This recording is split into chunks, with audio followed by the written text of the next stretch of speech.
Live life to the fullest. Yan ang lagi nilang sinasabi. At yan din ang lagi kong ginagawa. Lahat ang pwedeng subukan ng isang tao, nagawa ko na. Yet parang kulang pa rin. I'm successful, yet unfulfilled. Surrounded by people, yet lagi kong ramdam na mag-isa ako. I'm living the life to the fullest. Pero pakiramdam ko, isang patay, walang buhay, nakakapagod.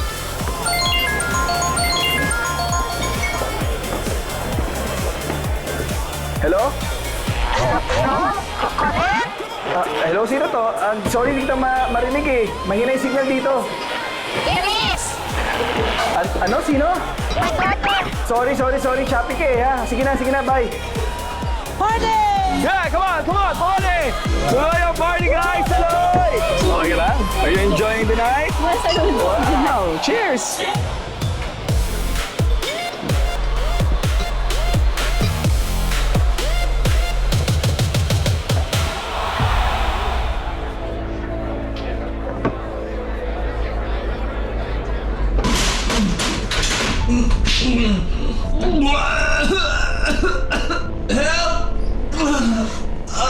Tulong! Someone help! Tulong! I'm so sorry to say this, Mr. Mendez, but you have an advanced stage of pancreatic cancer. Sadly, there's nothing we can do to treat it. The only thing that you can do now is manage it. And with your remaining months with your loved ones, maybe, you know what they always say? Live your life to the fullest.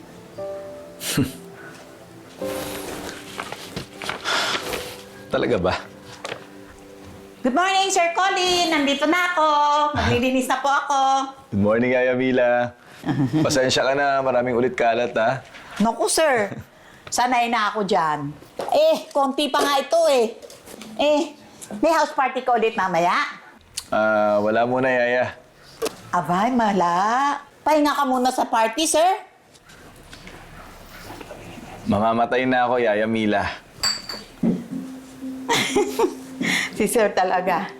Abe, kung gabi-gabi ka talaga magwawalwal, tiyak, mamamatay ka talaga. I have pancreatic cancer, Yaya. Wala lang lunas. Sir?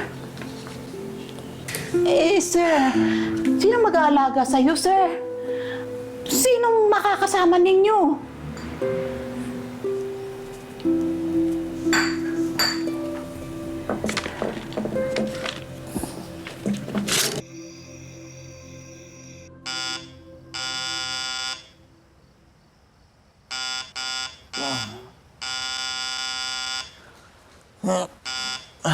Ano ba yan? Sino ba yan?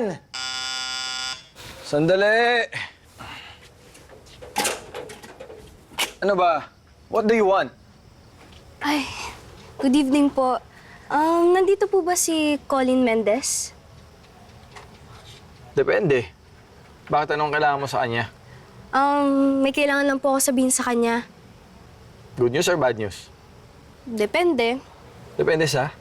Depende kung paano niya tatanggapin. Oh, come on. Cut the chase. Anong news? Patay na po si Eunice Anunuevo. And? They used to be together. Wala akong kilalang Eunice. Ay, so, ikaw po si Colin Mendez? Well, sabi niya po bago mamatay, they had a thing daw nung college ni Colin Mendez. And that thing led to me. Anak ako ni Eunice at ni Colin. I'm Janine.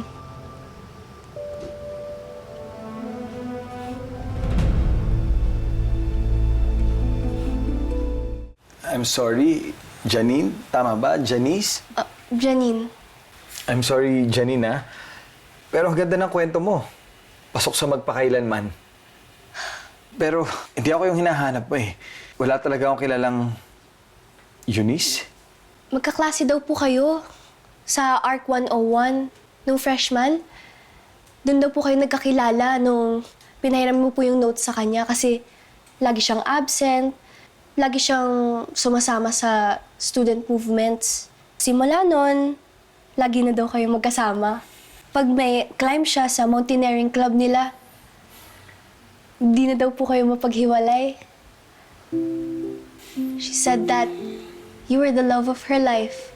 Imposibleng sinabi niya yan. Eh di sana, nung umamin ako sa kanya nung nararamdaman ko, sana naging kami. So, kilala mo si Mami. Yes. No, kilala ko siya. Pero how can I be sure na ako nga yung tatay mo? Kagaya ng sinabi mo, di ba? Very outgoing si Eunice. Pero, she said that you were the love of her life. Pwede naman po tayong magpa-DNA test. Kung hindi match, edi okay, bye-bye. Nice meeting you. Alam mo naman na mahal magpa-DNA test, di ba? Mukhang mayaman naman po kayo eh. I mean, you should at least take a chance. Kesa naman, you'll be living the rest of your life thinking na, what if anak mo nga talaga ako? I mean, you only live once. Live it fully. Yan yung sabi ni Mama sa akin. So, dito gusto tumira. Kung ikaw nga yung anak ko, ilang taon ka na? 15. And yes, whether we like it or not, dito ako. At least, that's what the law says. Konsensya mo rin naman kung mapahamak ako if you send me away. Hindi ko nga maalagaan yung sarili ko eh. Mag-aalaga pa ako ng iba. Di naman natin kailangan alagaan yung isa't isa. I mean, we can just coexist as a father and daughter. You sound like... You?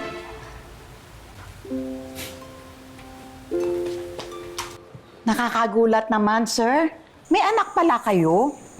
Eh, paano kung hindi lang yan isa? Paano kung marami sila? Oh, Ano ba akala mo sa akin, Yaya? Pangawala. yes, sir. Alam mo, Yaya, ganito lang ako, pero maingat ako, no? Kaya sure ako na isa lang yan at wala nang iba pang darating. Maingat. Pero, Wrong timing nga yung pagdating niya eh. Kung kailan pa... alam mo, sir, baka kamo, right timing. Eh, di ba?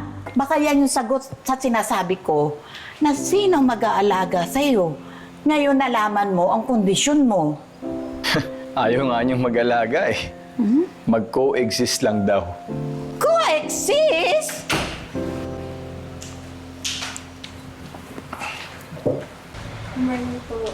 Good morning, Iha. Ako nga pala si Yaya Mila. Ako yung katulong ng Sir Colin dito sa bahay. Almusal ka na. Ay, hindi po. Hindi po ako nag-almusal. Kasi recent study shows that hindi po talaga healthy kung kumain agad sa umaga. It spikes up your insulin. Tsaka isa pa po, dapat mag-ketosis muna bago mag-first meal. Para healthy. Para humaba yung buhay. Dami mo naman sinasabi. You could just say no. Sayang naman po yung kaalaman ko if hindi ko ma-share, di ba?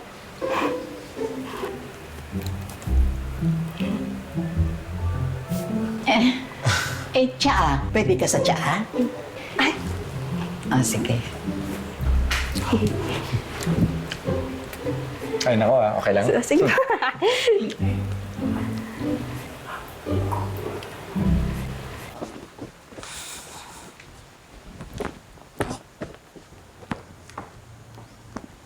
Hoy, Ay, anong ginagawa mo? Ako na dyan, hoy. Ay, hindi po. Hindi po kasi ako sanay nang walang ginagawa. Tsaka sabi ni Mami, pag hindi daw nagkikilos, magkakasakit raw yung katawan pag lagi nakaupo ng buong magdamag. Kaya pala, matanda na ako, pero wala pa akong sakit. True. Kaya, tinan mo, sexy mo talaga, oh. Parang, gano'n na, sexy mo talaga. Talaga ba? Oo. Ay, bola. Sobrang sexy. True kaya, oh, tinan mo, may shape. Oh, talikod. Dami mo siguro I'm leaving for work.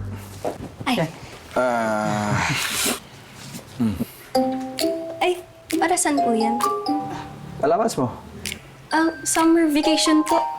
Well, pwede mong gawin kung anong gusto mong gawin. Pwede kang mag-shopping or you can go out with your friends.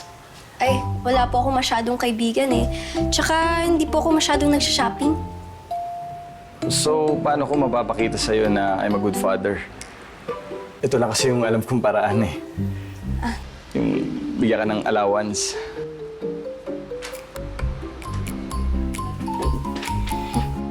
Salamat po, Dad. O, sige na. Mauna na ako, ha? Bye. Ingat, Dad. Ay, sorry. May mali po ba sa sinabi ko? Wala. Hindi lang ako sanay. Sige, alis na ako. Ingat din kayo.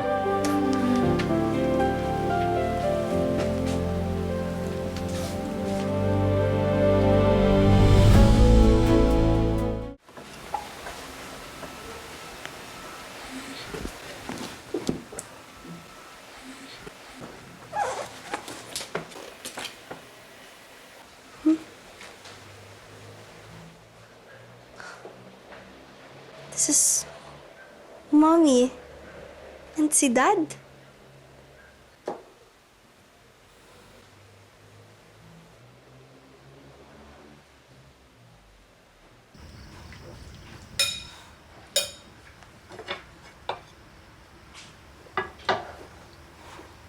Yaya Mila?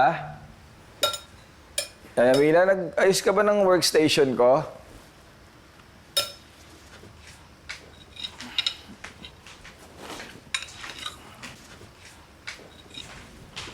Ay, andyan ka na po pala. Sorry po, nakatulog na po ako. Tsaka, kumain na rin po ako. So, di po kita masasabayan. Ay, ganito ka po ba palagi umuwi? Sobrang late na. Yes, why? Di lang po kasi ako sanay na gising sa ganitong oras. Hindi din ako sanay na may question ng mga ginagawa ko. Sorry po. Sorry, pasensya ka na. Kainom lang. Pasensya ka na. Gusto niyo po ng kape? Sige. Tawan ko po kayo.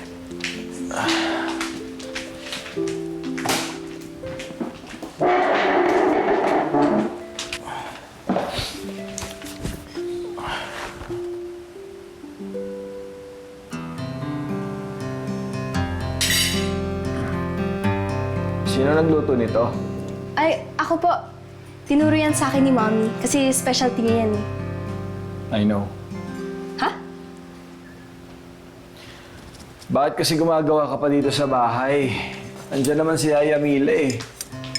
Baka mamaya sabihin ng DSWD, inaalila kita. Alila? OA mo naman, Dad.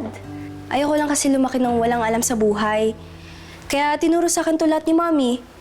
Kasi alam mo naman, hindi naman habang buhay nandito siya. Tsaka ikaw. Tsaka hindi ako sanay na makalat yung bahay. Sabi ni Mommy, okay lang daw makalat ang buhay. Huwag lang makalat. ang bahay. Ayaw mo po talaga kumain? Sarap yun, oh. Hindi ba nakaka-spike ng insulin yan? Kung dadamihan mo yung kanin. Sige na, kain ka na, oh. Sarap niyan, promise. Sige na nga.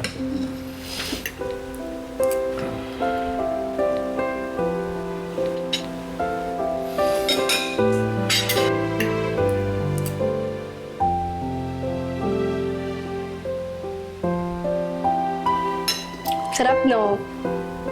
Galing ako magluto. Turo ni Mama.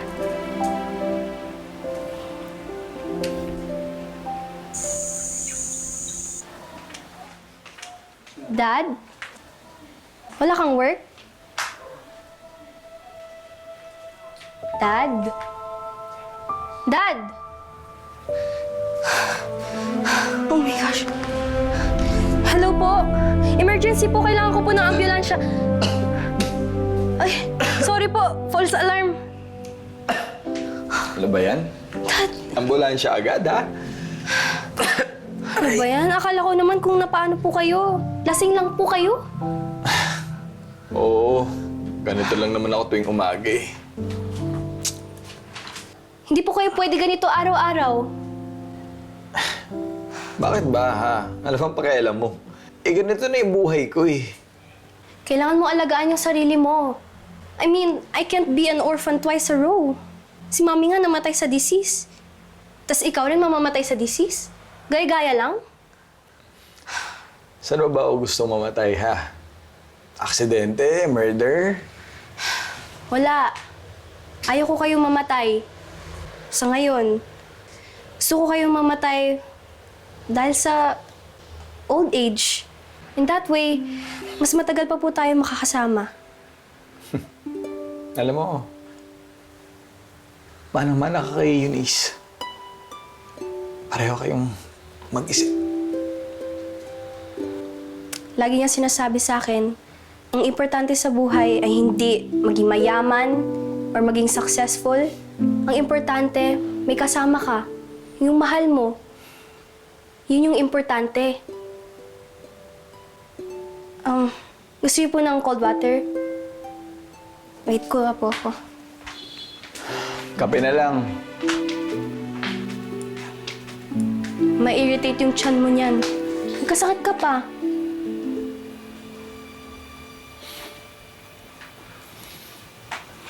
Actually,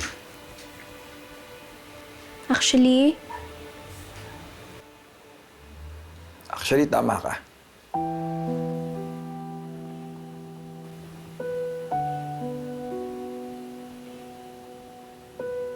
Eunice was the greatest love of my life.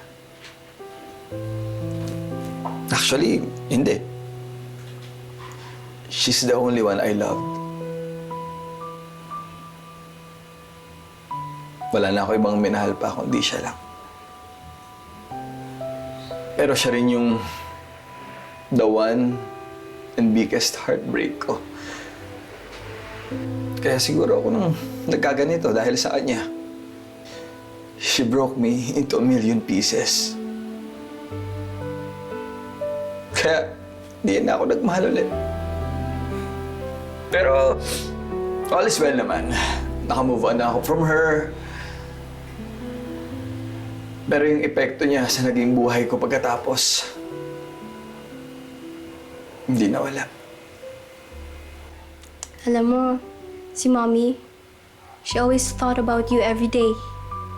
Lagi kanyang binabanggit. Sabi niya, her best days daw are with you.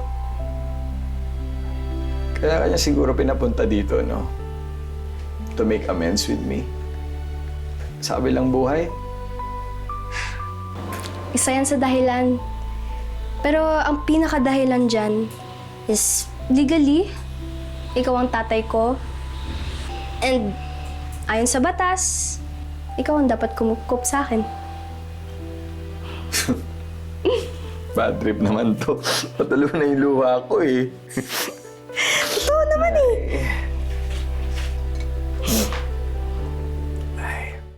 One, two, three, four. Oh. Oh.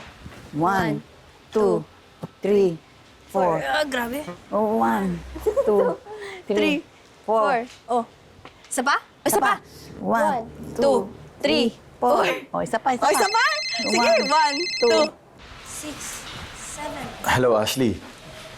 Busy ka ba tonight? Magpapaparty si Ben sa BGC. Tara, sunduin mo ko. Tonight? Ano kasi? Come on, Colleen. Ikaw tong nangungulit sa akin for months to go out. Tapos ngayon, 4. 1, 2, 3, 4. I'm sorry, Ashley. But I can't tonight. wait! Ay, Ito mo yung skills mo, Nay. Sa sayaw. Uulit. okay, anong sayaw? Papasukin ako. Sundin mo lang lahat ng nasa prescriptions ko. It can help you manage your disease and somehow prolong your life. Saan naman yung paraan talaga para guminhawa ang remaining days mo? Change of lifestyle. Pananaw mo sa buhay. Have something to look forward to. Yung magiging dahilan kung bakit ka gumigising araw-araw.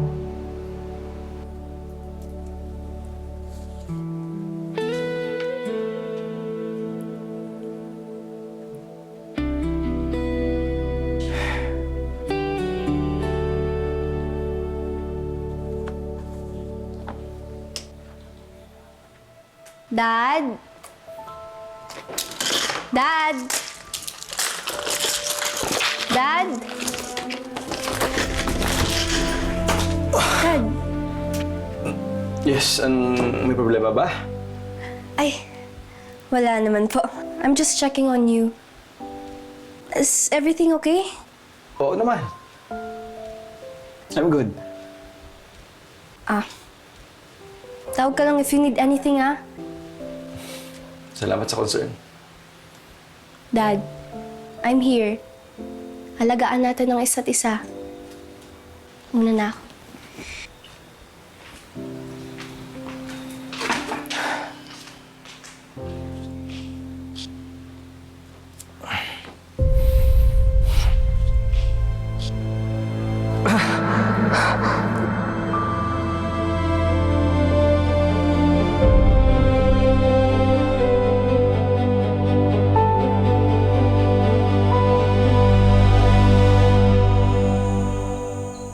So, bakit hindi mo to sinasabi sa akin? Para sa naman. I can take care of myself. Sa ngayon. Pero, paano pag lumala? May mga doktor naman na gagawa para sa akin nun eh. Dad naman eh. Janine, anak, pasensya ka na sa daddy mo. Hindi kasi siya sanay na may ibang taong nagkikare sa kanya. Di ba? Ikaw naman, Sir Colin, hayaan mo na si Janine. Siyempre, nag-worry siya sa iyo eh. So, how long? Months. Sabi ng doktor. So, tama nga yung hula ko. I'm gonna be an orphan for the second time? Kainis ka naman, Dad. Hey! Andito pa ako! Di ba sabi nga ng doktor, let's live life to the fullest?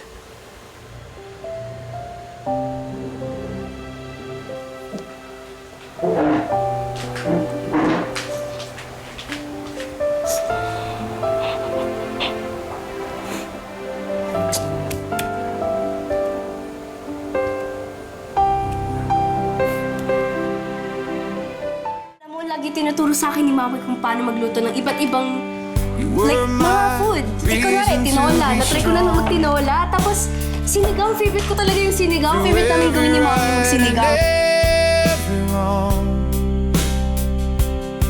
And when the world feels cold and blue, I'll always be right here with you.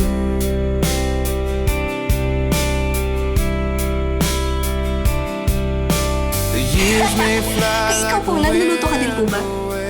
Maluluto pero kadalasan si Yaya Mila lang yung gumagawa para sa akin eh. Never change. I'll stay for you, and you'll stay for me. No matter where Buti na lang po nandito ako para tulungan ko po si Yaya. may lead.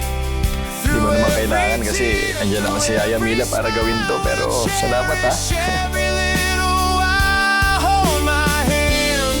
Don't let time move fast. Antik na yan ha. Tatawa ka pa? Ano bang gusto mo ha? Mag-iyakan tayo dito. Para magpakailanman. Hindi. Unfair lang kasi napagdaanan ko na naman yung dinanas ko na pain kay Mama. You think so? Hindi ba mas painful yon kasi mas matagal kayong mag-asama? Hindi naman sa tagal yun, Dad. I'm sure marami ka nang nakilala sa buhay mo. Pero, do you care about them? Do they care about you? Kaya nga salamat. Dahil dumating ka. Anak. Pasensya ka na ha. Late na tayo nagkakilala. E di sana mas naging tatay pa ako sa'yo sa mas mahabang panahon. Bakit kasi nauna pa tong sakit ko kaysa sa dahilan para mabuhay ako. Don't worry, Dad. Di ako aalis every step of the way. Salamat anak ha. Sa lahat. Most especially, alam ko na ngayon ang ibig sabihin ng sinasabi nila na live life to the fullest. At ikaw ang nagturo sa akin nun. Salamat. So, paano na yan? Sana naman ako pupulutin. What do you mean? Siyempre, ito ang bahay ko. Ito yung tahanan mo.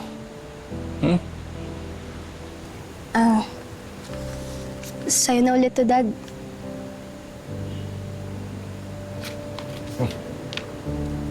Ano to? Yan yung mga binigay mo sa akin na allowance everyday. Di ko naman yan ginagastos. Ano ka ba, anak? Sa'yo yan, ha? Tago mo na lang kung di mo gagamitin. Dad, di naman to sukatan ng pagiging ama. Ang importante, nandito ka.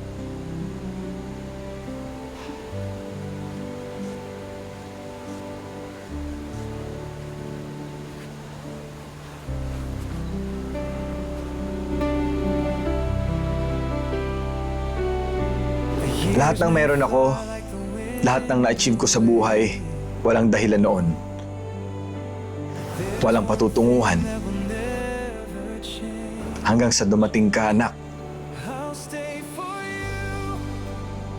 Kung mabubuhay man ako muli, sana mas maaga kita makilala.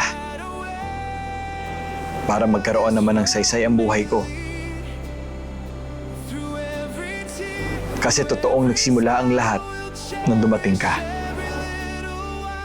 Anong ginagawa mo dito? At sino nagsabi na pwede kang tumira dito? Bakit? Sa itong bahay na to? Ano ba? Nakausap kita! Tama ako! Bakit ba ba?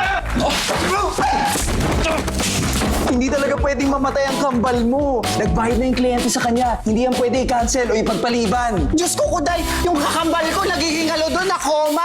Ako dito? Ano na, nababaliw na ako! Ikaw! Kasi ikaw yung kambal at walang nakakaalam nun, maski ako. Ikaw yung sasagot sa mga naiwang problema ng kambal mo.